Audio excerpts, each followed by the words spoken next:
নে এবার কালু একটা ডায়লগ বল দেখি, তুই কেমন অ্যাক্টিং পারিস দেখি।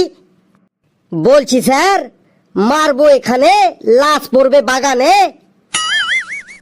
ওটা বাগানে হবে না, ওটা শ্মশানে হবে, শ্মশানে। ঠিক আছে স্যার, মারবো এখানে, লাশ পড়বে শ্মশানে।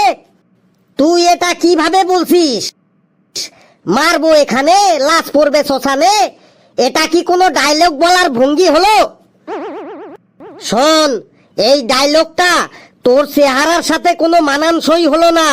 তোর চেহারার সাথে মানানসই হয় এমন একটা ডায়লগ বল। স্যার বলছি, আরে পাগলা, বউ হারালে বউ পাওয়া যায় রে, কিন্তু মা হারালে মা পাওয়া যায় না রে। শোন, বর্তমান যুগে পকেটে টাকা থাকলে বউ হারালেও বউ পাওয়া যায়, আবার মা হারালেও মা পাওয়া যায়। তুই চুপচাপ বসে পড়।